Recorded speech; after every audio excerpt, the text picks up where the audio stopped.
नमस्कार, मी पद्मावती धनंजय कोरेकर। आज माघ वद्य चतुर्दशी हा दिवस म्हणजे महाशिवरात्रीचा दिवस आहे। या दिवशी शिवाची आराधना केली जाते। शिवशंभो किंवा शंकर ज्याला आपण म्हणतो, त्या शंकराचं पूजा अर्चा करण्याचा, मनन चिंतन करण्याचा आजचा हा दिवस, आणि त्याला नाव आहे महाशिवरात्र। खरे तर याचे तसे 5 प्रकार आहेत: नित्य, पक्ष, मास, योग आणि महा, अशा ह्या प्रत्येक स्तरानुसार शिवाची आराधना केली जाते। पण आजच्या दिवसाला मात्र वर्षभरातून विशेष महत्त्व असतं। शिव म्हणजे शंकर।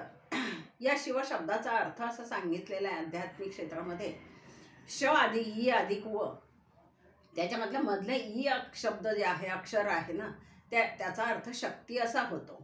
आणि ही शक्ती जर देहातून निघून गेली तर खाली राहणार श आणि व म्हणजे शव। म्हणजे आपल्या देहातून जर शक्ती निघून गेली तर शिल्लक काय राहतं तर प्रेत राहतं। आणि म्हणून आपल्याला मुक्तता मिळण्यासाठी, मोक्ष मिळण्यासाठी, बलवान आयुष्य मिळण्यासाठी शिवाची आराधना करावी लागते आणि करतात सर्वजण। सृष्टीमध्ये ब्रह्मदेव, विष्णू आणि महादेव म्हणजे शंकर, या तिघांच्या सामर्थ्यावरच हे जग चाललेलं आहे, सृष्टी चाललेली आहे, सृष्टीचा व्यापार चाललेला आहे। परंतु एवढं सगळं असताना सुद्धा शिवाला मात्र महादेव म्हटलेलं आहे, का त्याची ताकद जी आहे ती प्रचंड प्रमाणात आहे।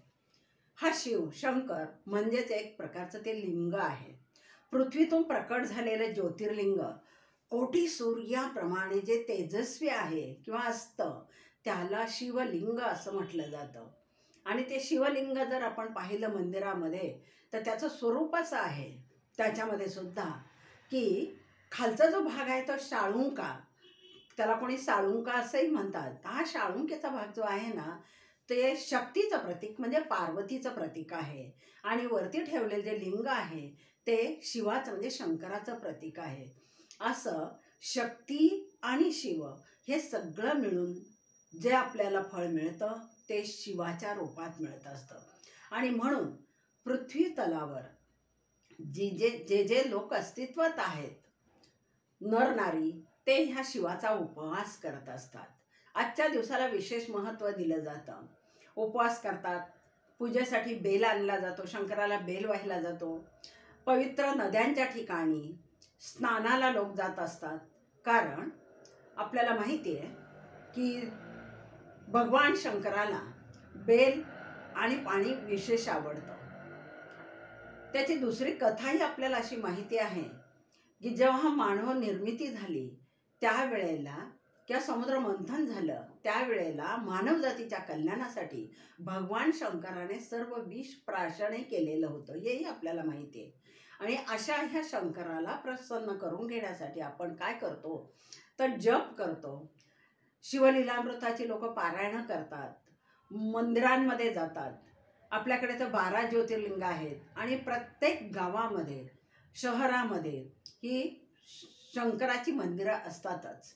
दर सोमवारी तर आवर्जून लोक तिथे जातच असतात, कारण सोमवार हा शंकराचा वार आहे असं आपण मानत असतो।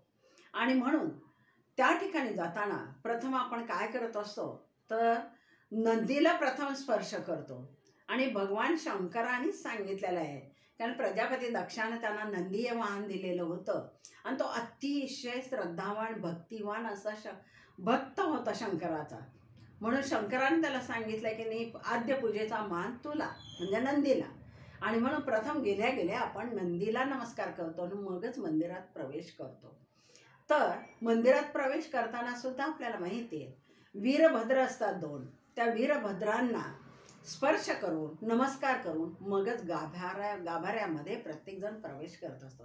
गाभाऱ्यात गेल्यानंतर आपल्याला पिंडीच्या स्वरूपात, शाळुंकाच्या स्वरूपामध्ये महादेवाचं दर्शन तिथे घडत असतं।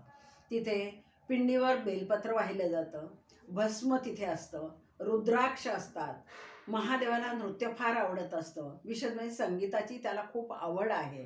आणि अशा ह्या मंदिरामध्ये जेव्हा आपण जातो तेव्हा तिथे त्या पिंडीवर सतत जलधार असते। मी आत्ताच तुम्हाला सांगितलं त्यांनी विष प्राशन केलेलं असल्यामुळे त्याला थंड ठेवण्यासाठी, शांत ठेवण्यासाठी आपण काय केलेलं असतं की प्रत्येक मंदिरामध्ये तिथे कलशातून जलधार, दुग्धधार अशी असते. जलधार तर सततचीच असते, पण बरेच जण सोमवारी किंवा श्रावण मासामध्ये दुग्ध अभिषेक करतात.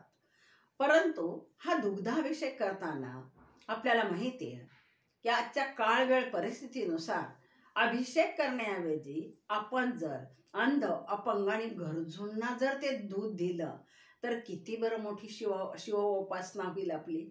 आणि ते तसं करावं. करतात काही विचारी लोक, परंतु काही जण अंधश्रद्धेपोटी तिथे अभिषेकात ते दूध ओतत असतात, टाकत असतात. हरकत नाही, ज्याची जशी श्रद्धा तशी ती पूजा चाललेली असते.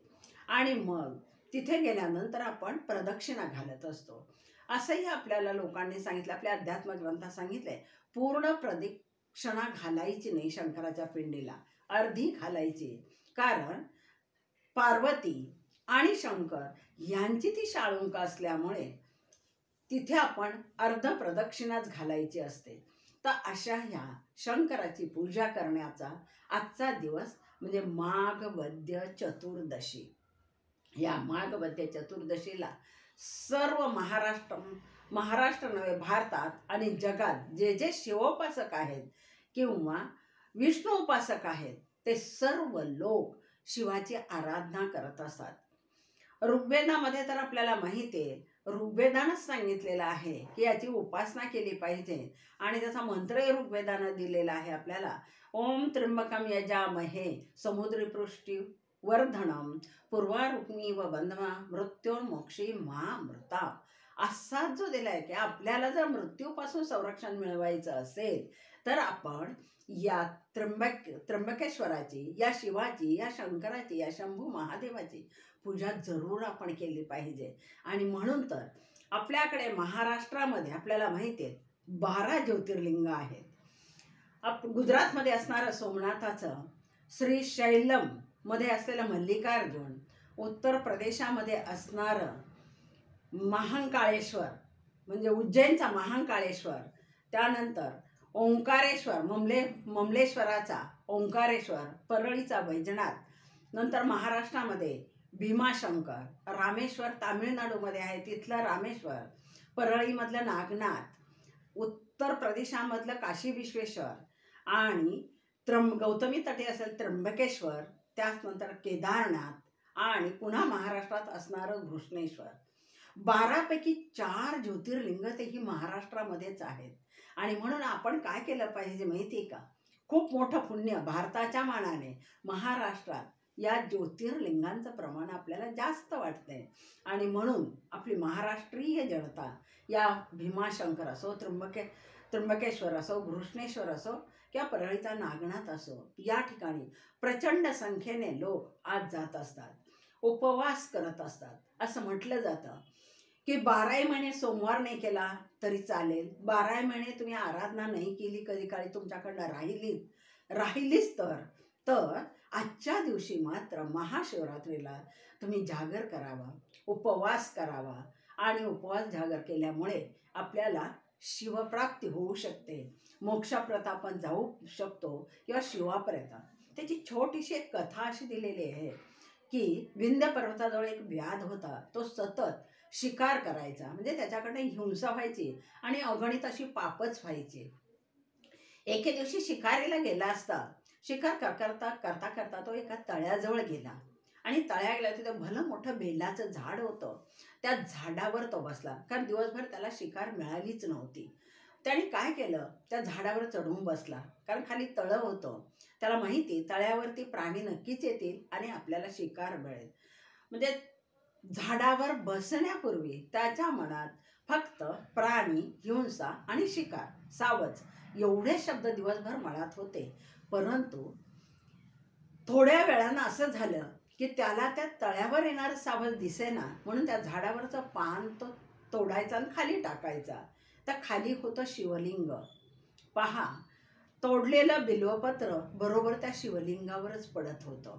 तो आपला तोडत राहिला, म्हणी त्याने काहीच नव्हतं. बिल्वपत्र तोडत होता, खाली टाकत होता आणि ते शिवावर पडत होतं. अजाणतेपणे घडलेली शिवाची ती सेवा ही या व्याधाकडून, शिकाऱ्याकडून घडत होती.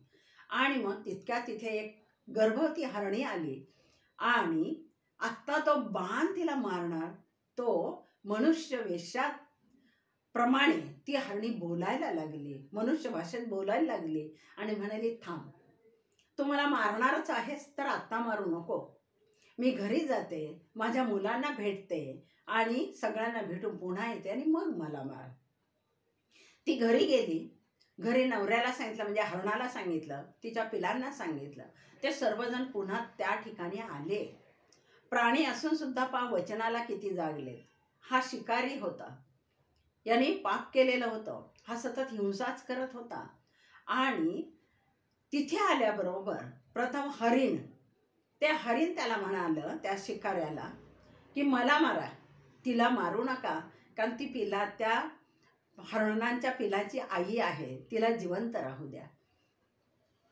तितक्यात हरणी म्हणाली, नाही नाही, प्रथम मला मारा, मला सौभाग्य मरण आलं तर मी भाग्य समजेल. आणि लगेचच तिची ती पिलं तिथे तिला म्हणाली की नाही नाही, मातृपितृ सेवा आम्हाला घडली पाहिजे, त्यांना दोघांनाही मारू नका, आम्हालाच मारा. प्राणी जगताकडून हा मिळालेला संदेश बहुमोलाचा आहे पा.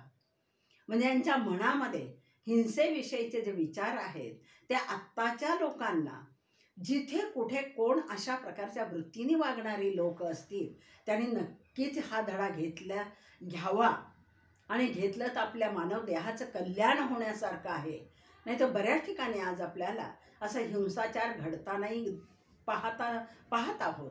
तर त्या सर्वांची सुटका झाली तत्क्षणी.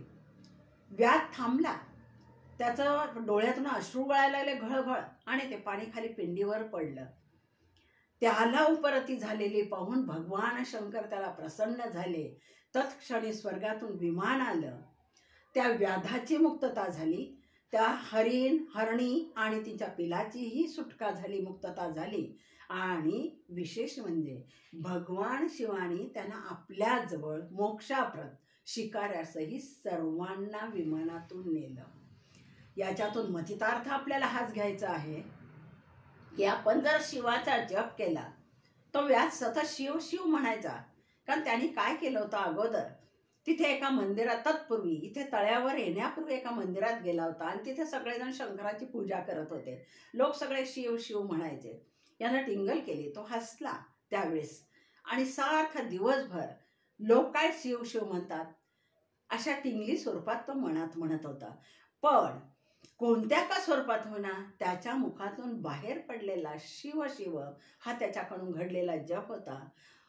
झाडावर बसल्यानंतर पडलेलं बिल्वपत्र हे त्याच्याकडून घडलेली शिवाची सेवा होती. आणि त्यानंतर सर्वांना त्यांनी शिकारीपासून मुक्त ठेवलं, ही सुद्धा त्याची सेवाच होती. असं व्याधाप्रमाणे आपल्यालाही जर मुक्त व्हायचं असेल आपल्या आयुष्यामधून, मनुष्य देहामधून, तर आपणही अशा प्रकारच्या वृत्तीनं वागलं पाहिजे. हाच संदेश आपण शिवरात्रीच्या निमित्ताने घेतला पाहिजे सर्वांनी. कारण फक्त मंदिरातच जाऊन भल्या मोठान ओम शंभो महादेव म्हणून, टाळी वाजवून किंवा गालावरती थापट्या मारून आणि मंदिराच्या बाहेर आल्यानंतर पुन्हा आपल्या मूळ प्रवृत्तीवर, मूळ वृत्तीवर जाणं हा शिवरात्रीचा उपवास नव्हे. म्हणून आजच्या दिवशी सर्वांना या महाशिवरात्रीच्या शुभेच्छा देऊन मी एवढंच सांगत आहे की या व्याधाचं स्मरण ठेवून त्याप्रमाणे आपण सर्वांनी भगवान शंकराची आराधना करावी, आरती करावी, पूजा करावी, जप करावा, वाटल्यास पारायण करावं आणि या मनुष्य देहातून त्या शिवापर्यंत पोहोचण्याचा प्रयत्न करावा. धन्यवाद. जय महामृत्युंजयेश्वर.